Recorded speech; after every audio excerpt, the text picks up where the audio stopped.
Shalom, Mike.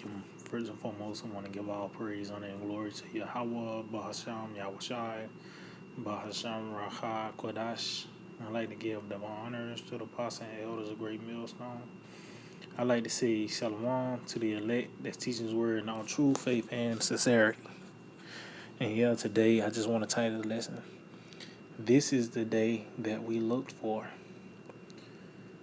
which entails the downfall of our enemies.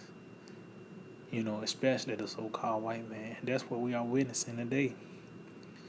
The end of an empire. This man, his reign of terror.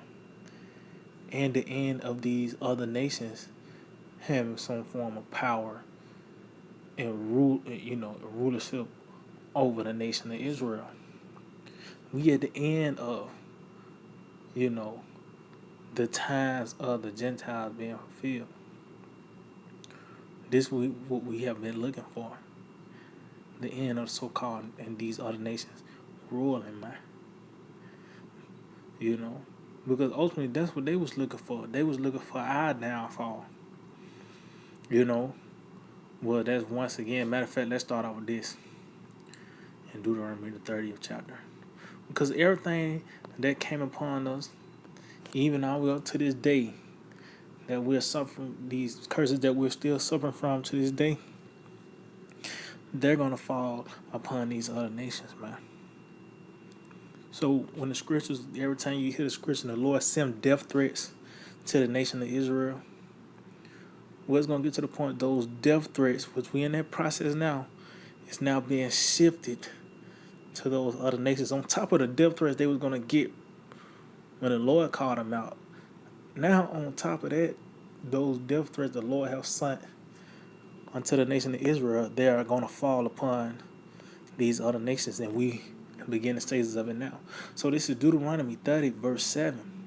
It reads, "And the Lord thy power will put all these curses upon thy enemies, and on them that hate thee, which persecuted thee." See? So all these curses, not just going, was written in Deuteronomy 28th chapter.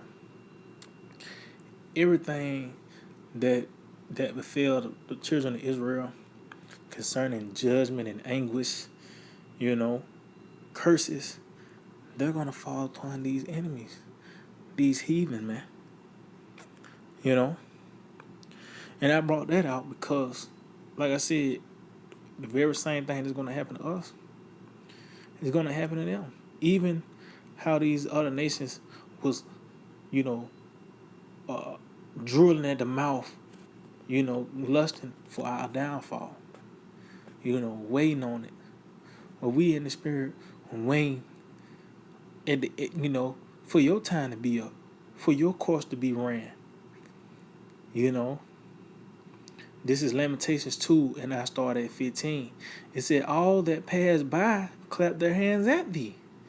They hissed and wagged their head at the daughter of Jerusalem, saying, Is this the city that men call the perfection of beauty, the joy of the whole earth?" See? And that's what happened to our people, man. Because it was a certain standard that was set, by the nation of Israel. We was a pretty much a representation, of a higher power on the planet Earth. It was, like I said, it was a certain standard that, dealing with the law, statutes, commandments, that was separated us from these other nations, man. But we fell off. But guess what? In this time now, we saying this to the so-called white man. That golden city. Oh, what the scripture says in Isaiah, is this the man? Just like how you saying, dealing with the nation of Israel. Oh, is this the perfection of beauty? Is this the joy of the whole earth? Well, we saying now in the spirit, dealing with the so-called white man. Is this the man that made the earth tremble? Because now we are witnessing ultimately the downfall of this man. It says, "All thy enemies have opened their mouth against thee. They hiss and gnash their teeth. They say, We have swallowed her up. Certainly, this is the day that we look for. We have found and we have seen it." See? So these other nations was waiting for us. They was looking forward to our downfall. So I said, certainly this is the day that we look for. Well, guess what? That curse is now being upon you now. We looking for your day to come. Your day of death. Starting with the so-called white man, all the way down to these other nations, man. This is the day we look for. We have found the day. We have seen the day that the Lord was going to overthrow you heathen, man. Matter of fact, continue on. The Lord have done that which he had devised. And he have fulfilled his word that he commanded in the days of old. See? So the Lord promised that we would be cast down, that we would go into slavery, that we'll lose our identity. We'll be in want of all things. But now, in which that was written in the days of old.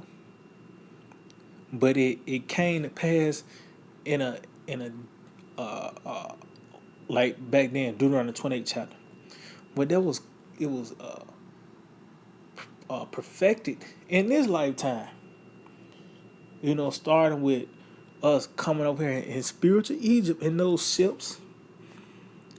So the Lord have commanded what he was going to do in the days of old.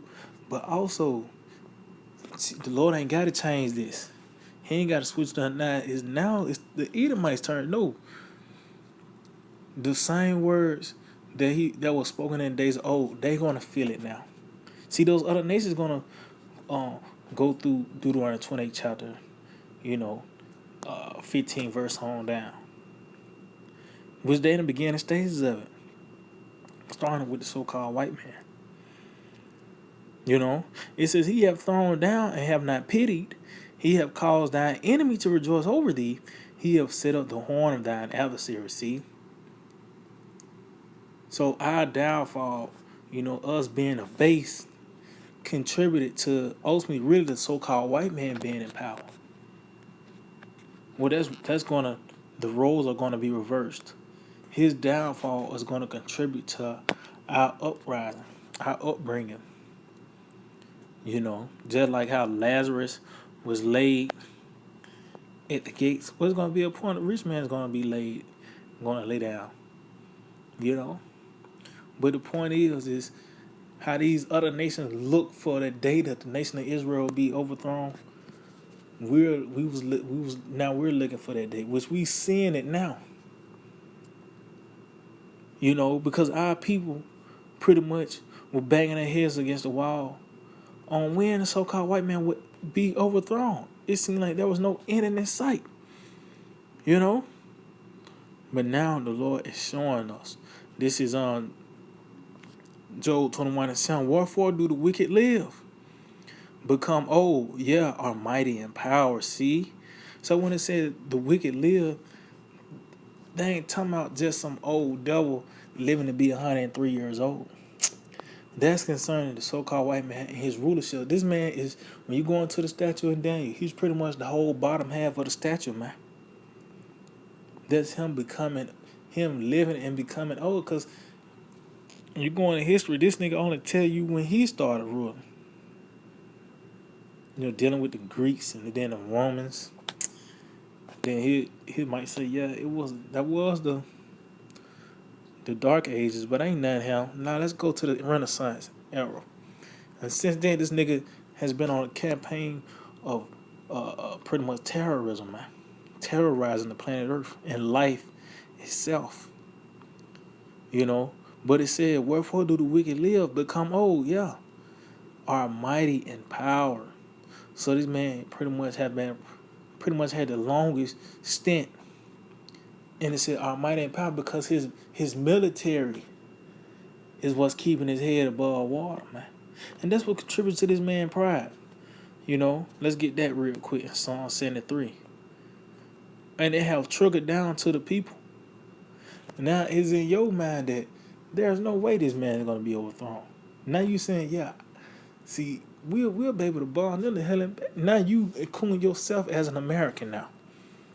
because you in that can't beat them, join them spirit. Because you don't see this man, uh, you know, being overthrown. But we in that time that we've been looking for in the spirit the whole time for generations, man. The overthrow of this devil. So this Psalm 73:3, for I was envious at the foolish when I saw the prosperity of the wicked. And how do you show your envy? By going to school, trying to have a career here. You know what I mean? Hitting the studio up, hitting the gym to get what this man got. You trying to work to get that summer home, or get that new Mercedes, or whatever the case may be that this man presents as goodies here. It says, for there are no bands in their death, but their strength is firm. See? Their strength is firm, dealing with this man and his military. Said no bands in their death. So it seems like this man is having his free course, man. It said, they are not troubled as other men, neither are they plagued like other men, see? And you see it on a smaller scale, such as when an Edomite pull another Edomite, or Edomite cop pull another Edomite over, and you might have the one that get pulled over, cuss the cop out all in his face, you know, all the way up to these bankers. You know, they live in lavishly. Tell you that the rich man was living sumptuously. You know, but they're not. They're not suffering from the curses, which they are now. But overall, these devils ain't catching hell, such as the nation of Israel, or even as these other nations, they catching hell to a certain extent, but not. But the so-called white man is pretty much is not played like other men. See, it said, therefore pride compassing them about as a chain, violence covered them as a garment. See, this is what contributes to their pride, because they feel that they can't get touched. And it said violence covered them as a garment. That's their uniform. That's what they're about. You know, and that's what maintain what he got going on now, man. But it seemed like it would never come to an end. You know, matter of fact, Psalm 73, and I'm gonna jump down to verse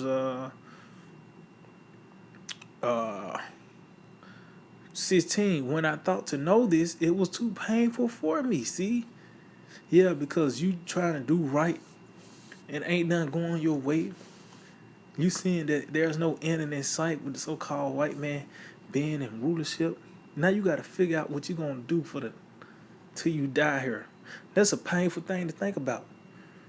You already conceded that you're gonna die here. Now you got to find your most comfortable way till you die. That's a painful thing to think about, man. Which that what these Americans think, you know, but they numb to what's really going on, man. It says, when I thought to know this, it was too painful for me until, see, I went into the sanctuary of the Most High. Then understood I their end. See, so now we understand the end of these devils, man. That the Lord Yahweh Shai is going to overthrow him, and it's going to be in this lifetime, man. Like I said, this is what we've been looking for generations, man. You know, the end of this. When we read Ezra's, you know, where shall be the pardon of the son of the times? Peter, Lord, at this time with ours, you know, restore again the kingdom to Israel. This is it right here, man. We're now witnessing it. This is the day that we look for. So let's wrap it up. This is the book of Ecclesiastes, Sirach 25:7. There be 9 things which I have judged in my heart to be happy, and the 10th I will utter with my tongue. A man that hath joy of his children, and he that liveth to see the fall of his enemy. See, so that's one of the things to be happy about. To live to see the fall of your enemy, and we witnessing that process now. Hearing about this man, his economic structure is failing. You know, these people are not trusting them no more. You know, riots and food shortages and a plethora of other things that shows the downfall of a kingdom We with it, man. And we rejoicing, man. Scripture said, now is the time of salvation. We seeing that now, man. You know, but this is the day we look for, the end of the so-called white man and these heathens ruling, man. You know, so yeah, I just hope to edify. I want to give all praise, honor, and glory to Yahweh, by Hashem Yahushai, by Hashem Rakha Kodash. I like to give the honors to the apostles and elders of Great Millstone. I like to say Shalom to the elect that sees word in our truth and sincerity. DTA, Abba Babal. Soon. Very soon.